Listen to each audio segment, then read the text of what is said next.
1920 के दशक में लिखी गई पुस्तक 21वीं सदी के आधुनिक निवेशकों को उनकी आर्थिक स्थिति के बारे में क्या सिखा सकती है? बहुत कुछ। अगर ये पुस्तक जॉर्ज क्लासन की बेबीलोन का सबसे अमीर आदमी हो। इस पुस्तक में धन के मूलभूत सिद्धांत विस्तार से बताए गए हैं। ये हर कॉलेज के विद्यार्थी या आम आदमी के लिए बेहतरीन तोहफा है जो धन की दुनिया में खुद को दुविधाग्रस्त पाता है। साथ ही ये अनुभवी निवेशकों के लिए भी अद्भुत रूप से पठनीय है। आपके सामने आपका भविष्य फैला हुआ है दूर जाने वाली सड़क की तरह। इस सड़क पर महत्वाकांक्षाएं हैं जिन्हें आप हासिल करना चाहते हैं, इच्छाएं हैं जिन्हें आप पूरी करना चाहते हैं। अपनी महत्वाकांक्षाओं और इच्छाओं को पूरा करने के लिए आपके पास धन होना चाहिए। इस पुस्तक में दिए गए आर्थिक सिद्धांतों का प्रयोग करें, उनसे सीखें कि अपने खाली पर्स को कैसे भरा जाता है और इसके द्वारा ज्यादा सुखद जीवन का आनंद कैसे लिया जाता है। गुरुत्वाकर्षण के नियम की तरह धन के ये नियम भी शाश्वत और अपरिवर्तनीय हैं। वे बहुत से लोगों को लाभ पहुंचा चुके हैं और आपको भी लाभ पहुंचाएंगे। इस पुस्तक को पढ़ने के बाद निश्चित रूप से आपका बैंक बैलेंस बढ़ जाएगा और आपकी आर्थिक प्रगति तेजी से होने लगेगी। उन लोगों के लिए इस दुनिया में बेशुमार धन मौजूद है जो इसे हासिल करने के आसान नियमों को जानते हैं। 1. अपने पर्स को मोटा करें। 2. अपने खर्च को नियंत्रित करें। बेबीलोन का सबसे अमीर आदमी। 3. अपने धन को कई गुना बढ़ाएं। 4. अपनी पूंजी न गंवाएं। 5. अपने घर को लाभकारी निवेश बनाएं। धन से सांसारिक सफलता का आंकलन किया जाता है। 6. भावी आमदनी सुनिश्चित करें। 7. अपनी कमाने की क्षमता बढ़ाएं।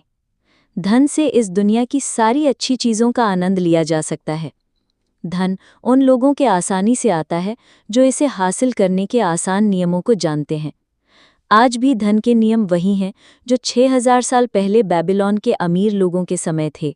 प्रस्तावना: किसी देश की समृद्धि इसके नागरिकों की आर्थिक क्षमता पर निर्भर करती है। ये पुस्तक सफलता के बारे में है। सफलता का अर्थ है हमारे प्रयासों और योग्यताओं के परिणाम स्वरूप मिलने वाली उपलब्धियां। हमारी सफलता की कुंजी है उचित तैयारी। हमारे काम हमारे विचारों जितने ही बुद्धिमत्तापूर्ण हो सकते हैं और हमारे विचार हमारे ज्ञान जितने ही बुद्धिमत्तापूर्ण हो सकते हैं। खाली पर्स का इलाज करने वाली इस पुस्तक को आर्थिक ज्ञान की मार्गदर्शिका कहा गया है। दरअसल यही इसका लक्ष्य है। ये महत्वाकांक्षी लोगों को आर्थिक सफलता का ऐसा ज्ञान देती है जिसकी मदद से वो धन हासिल कर सकते हैं, उसे अपने पास रख सकते हैं और उससे ज्यादा धन कमा सकते हैं। आगे के पृष्ठों में हम बेबीलोन में चलेंगे, जहां धन के मूलभूत सिद्धांत विकसित किए गए थे जिन्हें आज दुनिया भर में जाना और माना जाता है। लेखक ये आशा करता है कि इस पुस्तक में पाठकों को अपने बैंक अकाउंट में वृद्धि करने, अधिक वित्तीय सफलता पाने और मुश्किल वित्तीय समस्याओं के समाधान की प्रेरणा मिलेगी। दुनिया भर के हजारों पाठकों ने इसके बारे में यही राय व्यक्त की है। लेखक उन सभी बिजनेस एग्जीक्यूटिव्स को धन्यवाद देना चाहता है जिन्होंने अपने मित्रों, रिश्तेदारों, कर्मचारियों और सहयोगियों को ये पुस्तक बड़ी संख्या में बांटी है। इस पुस्तक को सफल लोगों ने पसंद किया क्योंकि ये सफल लोग भी इन्हीं सिद्धांतों की बदौलत सफल बने थे। बेबीलोन प्राचीन विश्व का सबसे दौलतमंद शहर इसलिए था क्योंकि इसके नागरिक बहुत अमीर थे। वे धन का मूल्य समझते थे। वे धन को हासिल करने, उसे बनाए रखने और उससे अधिक धन कमाने के दमदार आर्थिक सिद्धांतों पर अमल करते थे। इन सिद्धांतों की बदौलत वे दौलतमंद बन गए और हम भी यही तो चाहते हैं। George S Klaasen. अमीर बनने की इच्छा। बंजिर बेबीलोन में रथ बनाता था। इस समय वो अपने घर के अहाते की दीवार पर उदास बैठा था। वो अपने खस्ताहाल घर और आंगन को उदासी से देख रहा था। आंगन में एक रथ अधूरा पड़ा था। बंजिर की पत्नी बार बार घर के बाहरी दरवाजे पर आकर झांक रही थी। अपनी पत्नी के देखने के अंदाज से वो समझ गया कि घर में खाने को कुछ नहीं है और उसे जल्दी से रथ पूरा कर लेना चाहिए।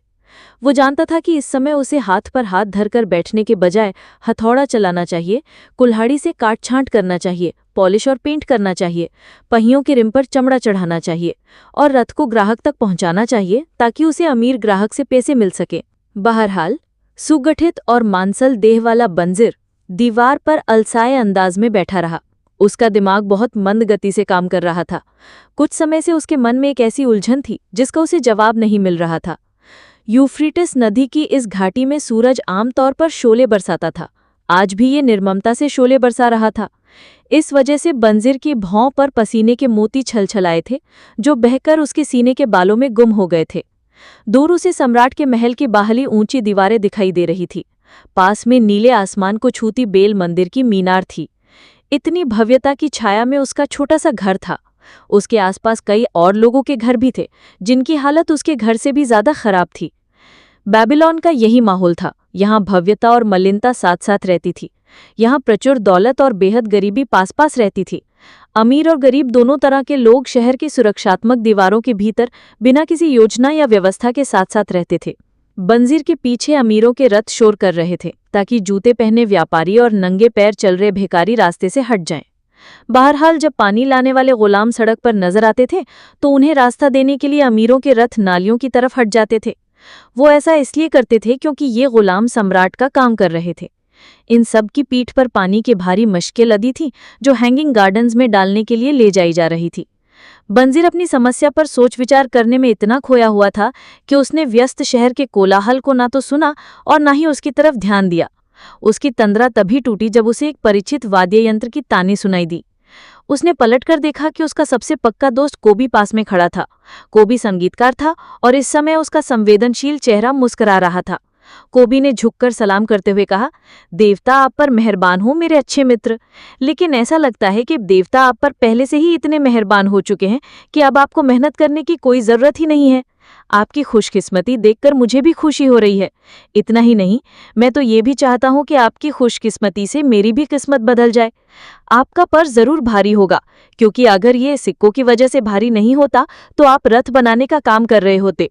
मेहरबानी करके आप अपने पर्स में से 2 सिक्के निकालकर मुझे उधार दे दें। मैं आज रात को सामंत की दावत के बाद उधार चुका दूंगा। आपको पता भी नहीं चलेगा, इससे पहले ही आपका उधार वापस लौट आएगा।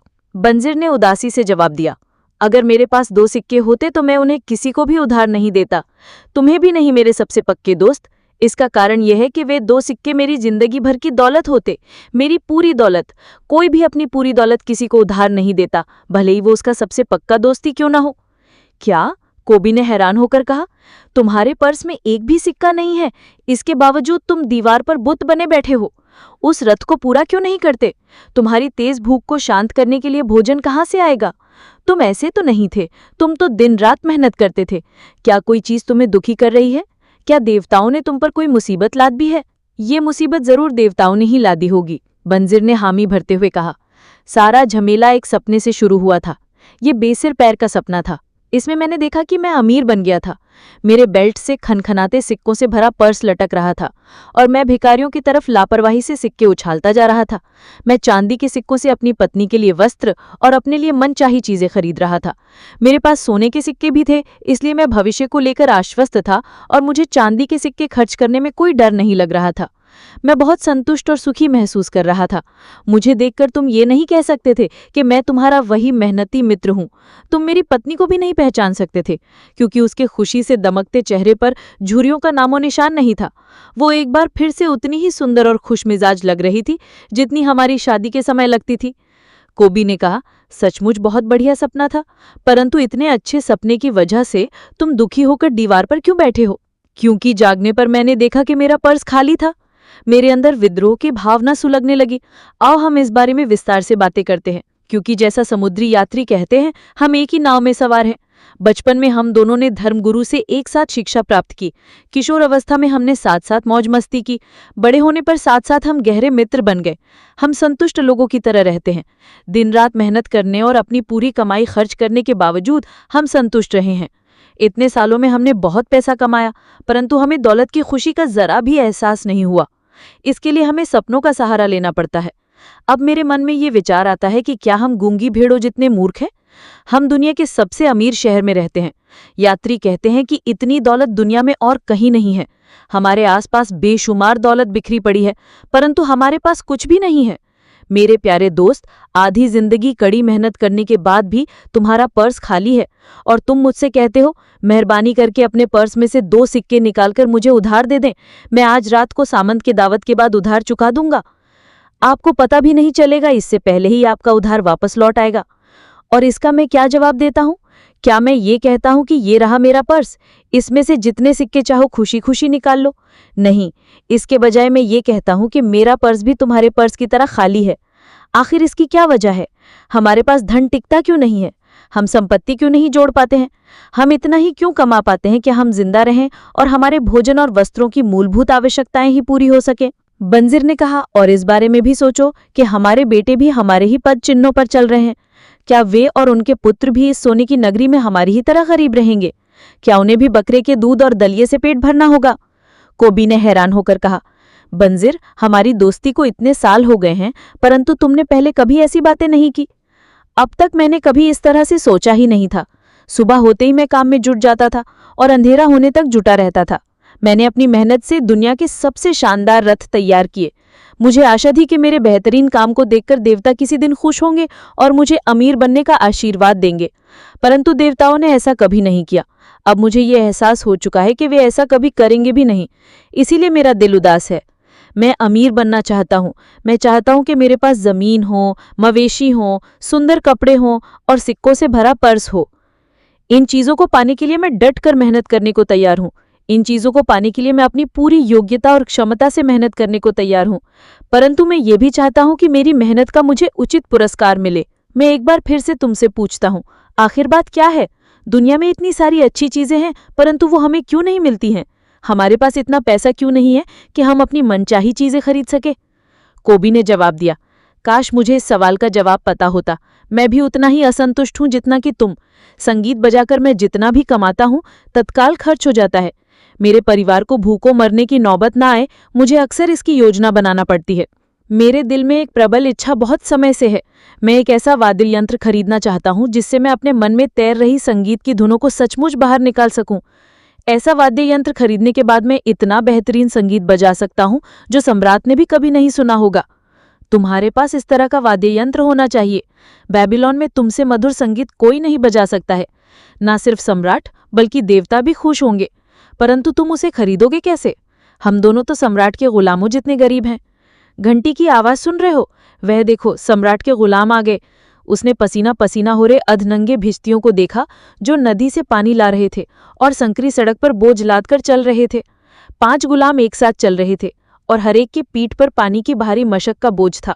जो आदमी सबसे आगे चल रहा है उसका शरीर कितना सुगठित है। कोबी ने सबसे आगे घंटी लेकर चलने वाले व्यक्ति की तरफ इशारा किया जिसकी पीठ पर मशक नहीं थी। साफ नजर आता है कि वो अपने देश में प्रतिष्ठित आदमी रहा होगा। बंजिर ने सहमति से जवाब दिया, इन गुलामों में ज्यादातर लोग हमारी तरह हैं। लंबे और गोरे गुलाम उत्तर देश के हैं, हंसमुख अश्वेत दक्षिण के और नाटे भूरे आसपास के देशों के हैं। सभी गुलाम एक साथ नदी से बगीचे तक और बगीचे से नदी तक आते जाते हैं। वे दिन भर यही काम करते हैं। उनके जीवन में सुख नहीं है और न ही सुख मिलने की जरा भी आशा है। वे भूसे के बिस्तर पर सोते हैं, घटिया अनाज का दलिया खाते हैं। बेचारे गुलामों पर तरस खाओ को भी। मुझे भी उन पर तरस आता है, परंतु तुम्हारी बातों से मैं समझ गया हूं कि हमारी हालत भी उन्हीं की जैसी है। हालांकि पहले मैं खुद को स्वतंत्र मानता था। ये सच है कोटी, हालांकि ये विचार सुखद नहीं है। हम ये नहीं चाहेंगे कि हम भी हर दिन हर साल गुलामों जैसी जिंदगी जिएं। काम करना, काम करना, काम करना और इसके बाद भी कोई प्रगति नहीं, कोई तरक्की नहीं होना। कोबी ने पूछा, क्या हम ये पता नहीं लगा सकते कि अमीर लोग अमीर कैसे बनते हैं?